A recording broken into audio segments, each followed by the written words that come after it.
ধন্যবাদ এবং স্বাগত জানাচ্ছি আরেকটি ভিডিওতে। এই ভিডিওটির ক্রেডিট হিসেবে আমি যাকে দিতে চাচ্ছি তার একটা বইয়ে উনি খুব সুন্দরভাবে ব্যাখ্যা করেছেন। Doctor S.R.. খান, সুখময় যৌন জীবন, সুন্দর দাম্পত্য গঠনের কৌশল সম্পর্কে উনি বলেছেন উনি বইটিতে। বইটি আমি হাতে পাই এবং তার বেশ কিছু বিষয় আমি দেখি এবং একটি বিষয় হলো পিকিং মেথড সম্পর্কে তিনি বলেছেন। সেখানে হলো বেশ কয়েকটা 10টা সিগন্যালের কথা বলেছেন, যে সিগন্যালগুলো খুবই ইন্টারেস্টিং লেগেছে, আপনারা অবশ্যই এনজয় করবেন, আই এম শিওর। সো সেই বিষয়গুলো বলার জন্যই মূলত হচ্ছে যে আজকের ভিডিওটি, তো অবশ্যই প্রথম থেকে শেষ পর্যন্ত দেখবেন এবং একটু লক্ষ্য করবেন আপনার ক্ষেত্রে কতটুকু উপকার হয়, অবশ্যই কমেন্টের মাধ্যমে জানালে খুশি হব। সো উনি যিনি বইটা লিখেছেন ডাক্তার এস.আর. খান, তিনি খুবই ভালো, অনেক ভালো পেশেন্ট দেখেন, অনেক পেশেন্ট দেখেন। তো সেই যে বইটা লিখেছেন তিনি পিকিং মেথড কি সেটা বলেছে এবং এখানে 10টা সিগন্যাল থাকবে সেই কথা বলেছে, খুবই এনজয়েবল। আপনাদের একটু শোনাই। তিনি বলেছেন যে প্রথম যে স্টেপটা দিচ্ছে, পিকিং মেথড কি, হোয়াট ইজ পিকিং মেথড। দীর্ঘ সময় দিয়ে সহবাস করার জন্য এটি একটি অসাধারণ কৌশল। আপনাকে বুঝে মাথা ঠান্ডা রেখে কাজে লাগাতে হবে, খুবই গুরুত্বপূর্ণ। আপনার একটু মনোযোগ দিয়ে এটা শুনুন এবং দেখুন যে আসলে কত সুন্দরভাবে উনি উপস্থাপন করেছেন। এখানে 10টা সিগন্যাল থাকবে। যারা ড্রাইভিং লাইসেন্সের পরীক্ষা দিয়েছেন তারা জানেন, ভাইভাতে বিভিন্ন ছবি দেখিয়ে জানতে চাওয়া হয় এটাতে কি বোঝাচ্ছে আর করণীয় কি। তারপর যেটা হলো সিগন্যালগুলোতে চোখ বুলিয়ে নিন। সো অবশ্যই খুবই ইম্পর্টেন্ট, যারা সেক্সুয়াল বিভিন্ন রকমের সমস্যাতে আছেন তাদের ক্ষেত্রে অবশ্যই এই জিনিসগুলো মাথায় রেখে তারপরে আপনাদের আর্টসগুলো ফুলফিল করা উচিত। তিনি প্রথমে বলছে সিগন্যালগুলোকে চোখ বুলিয়ে নিন। বেশি দূরে যেতে চাইলে প্রস্তুতিও ব্যাপক নিতে হয়, আর যদি বাড়ির পাশের পাগলা বাজারে যেতে চান তাহলে কিসের প্রস্তুতি, লুঙ্গি পরেই দৌড়। অনেক বেশি সময় নিয়ে যৌন মিলন করতে চাইলে প্রস্তুতি কেমন হওয়া উচিত, ভাবুন, বেশি আর ভাবুন, 2 মিনিট ভাবুন, তারপর পড়ুন। আচ্ছা, আপনার পরিচিত কেউ দেশের বাইরে গেছেন, ধরুন আমেরিকা বা অস্ট্রেলিয়ায়, উনি কতদিন আগ থেকে প্রস্তুতি নেওয়া শুরু করেন। তারপর পয়েন্ট কিন্তু মানসিকভাবে প্রস্তুতি হওয়া, এমনভাবে ফোরপ্লে করে সঙ্গিনীকে মিলনের জন্য পাগল করে নিতে হবে সে যেন আপনাকে পাওয়ার জন্য প্রচণ্ড উদ্গ্রীব হয়ে যায়। যোনি বীজে টইটুম্বর হবে, তখনই উপযুক্ত সময় ধরে নিন এবং শুকনো অবস্থায় ভুলে যাবেন না, এতে পরবর্তীতে বিরূপ প্রতিক্রিয়ার সৃষ্টি হয়। এরপর হলো সিগন্যালগুলো কি বলেছেন, ইন্টারেস্টিং। সিগন্যাল 1, যোনিতে লিঙ্গ সঞ্চালনের নির্দেশনা। ধীরে চলুন, উৎফুল্ল থাকুন, জীবনের মধুর স্মৃতিগুলো মনের আঙিনায় বাসিয়ে তোলা দেন। আহা, অতীত কতই না মধুর ছিল। সিগন্যাল 2তে বলেছে সামান্য গতি বাড়ান, লাফালাফি করবেন না, দুর্ঘটনা ঘটতে পারে।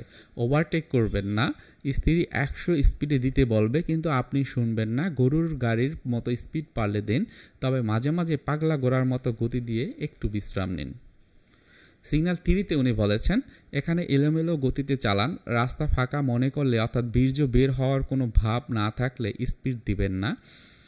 আবার সামনে খ্যাপা ঘোড়ার মতো হানিফ বাস ছুটে আসলে আপনি একটু সাবধানে চালান, প্রয়োজনে রাস্তার এক পাশে থাকেন, বীর্য বের হওয়ার বিন্দুমাত্র আভাস পাওয়ার অনেক আগেই 100 হাত দূরে থাকুন এবং সিগন্যাল অনুসরণ করুন। সিগন্যাল 4-এ মাঝামাঝি গতি, তবে ছন্দের তালে তালে কয়েক কিলোমিটার চালান, অর্থাৎ কিছুক্ষণ সহবাস করে নিন। খুবই ইন্টারেস্টিং, রাইট নাও? সো আসলে খুবই সুন্দরভাবে উপস্থাপন করেছেন। সিগন্যাল 5-এ বলেছেন এবার স্পিড বাড়িয়ে দেবেন, তবে অল্প সময়ের জন্য, একটু পর ধীর গতিতে কন্টিনিউ করুন। সিগন্যাল 6, এখানে পরিবেশ পরিস্থিতি বুঝে চালান, অনুকূল থাকলে বাড়াবেন, না থাকলে কমাবেন, অবস্থা বুঝে ব্যবস্থা নেবেন, মাঝে মাঝে স্ত্রী কেমন লাগছে তা জেনে নিতে ভুলবেন না।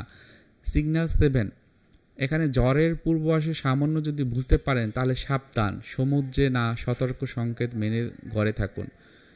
থেমে যান, চুপচাপ হয়ে যান, কয়েক সেকেন্ড মিলন থামিয়ে রাখুন, প্রয়োজনে স্ত্রীকে বলে রাখুন মাথা স্কুইজ করতে।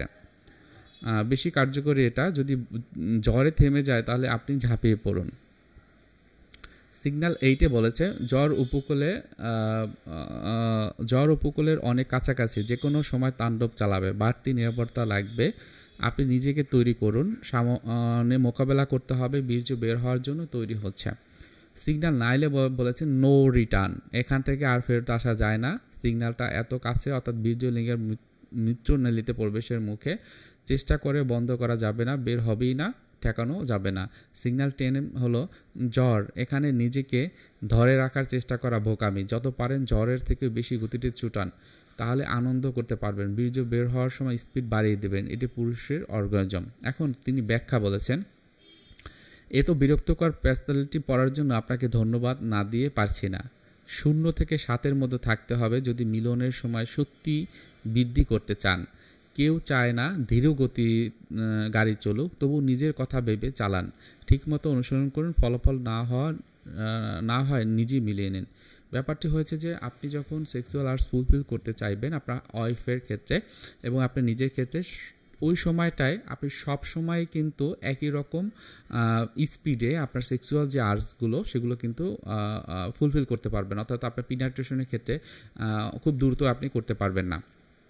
এখন এই যে বিষয়টি যেটা তিনি বললেন, তিনি বোঝাতে চেয়েছেন যে এটা অনেক সময় আপনি দ্রুত গতিতে আপনি পিনাট্রেশন করবেন, আবার অনেক স্লো করবেন, কখন করবেন, কীরকম করবেন, চিন্তা ভাবনা কীরকম রাখবেন, তার একটা থিম দিয়েছে 10টা পয়েন্টের মাধ্যমে। খুবই গুরুত্বপূর্ণ। আপনারা এগুলো ফলো করে যদি আপনি এটা এই ধরনের সেক্সুয়াল আর্টস ফুলফিল করেন, দেখবেন যে এটাও আপনার একটা ভিতরে একটা ভালো লাগার যে বিষয়টা সেটা কিন্তু কাজ করবে এবং আপনি আরও দীর্ঘ সময় ধরে সেক্সুয়াল আর্টসটি ফুলফিল করতে পারবেন। আজকে ভিডিওটি এখানে রাখছি। ভালো থাকেন এবং কমেন্টে জানাবেন ভিডিও সম্পর্কে। ধন্যবাদ।